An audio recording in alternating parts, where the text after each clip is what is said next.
কৃষ্ণদেবপুরে বাড়ি। আচ্ছা, এখানে আপনার সাক্ষী লেখা রয়েছে 25 বছরের নেশা ছিল। আর 25 বছরের নেশা যে ছিল তার জন্য আপনি কি নেশা ছাড়ার জন্য কোনো চেষ্টা করেছেন?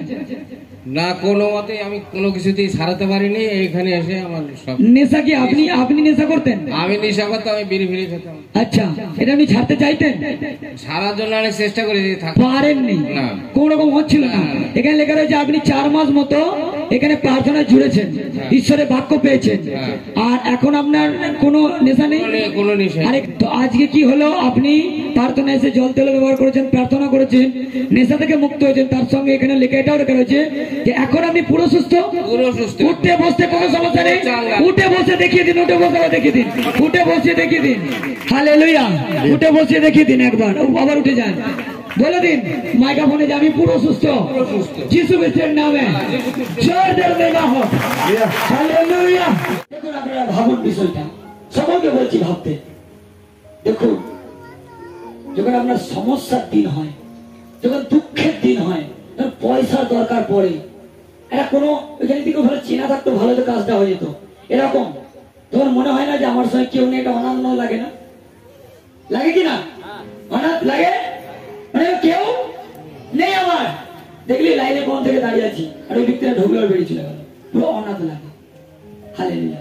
আর সবচেয়ে বেশি অনাথ সে বোঝে যে অসুস্থ হয়ে বিছানায় পড়ে, যে অসুস্থ হয়ে সমস্যায় পড়ে থাকে, কিছু করার ক্ষমতা হয় না। দেখুন, সেই ব্যক্তি নিজেকে অনাথ বলে মনে করে, বা বাড়িতে অশান্তি হয়েছে, একা নিরালায় বসে আছে, সে অনাথ বলে মনে করে নিজেকে।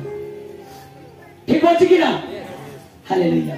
আজ যদি অন্তরে যিশুকে স্থান দিয়েছেন, আমি ঈশ্বরের দাস হয়ে বলছি, আপনি আর অনাথ নেই, আপনি অনাথ নেই।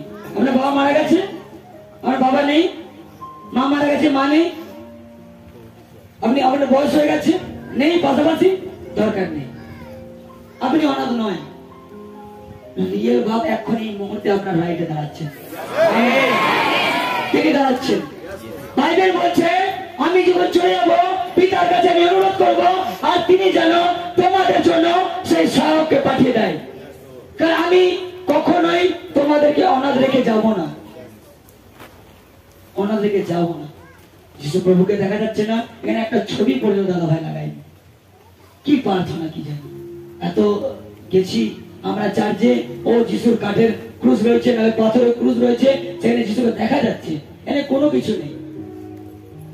সেখানে গিয়ে মানুষ ঠিক হতে পারছে না, সুস্থ হতে পারছে না, উদ্ধার পাচ্ছে না, জীবন পাচ্ছে না। কিন্তু আপনি বলছেন কিছুই নেই। দাদা ভাই এত জোর দিয়ে বলছে, আমি জোর দিয়েই বলছি, যিশু প্রভু আপনার রাইটে দাঁড়িয়ে আছে, রাইটে দাঁড়িয়ে আছে।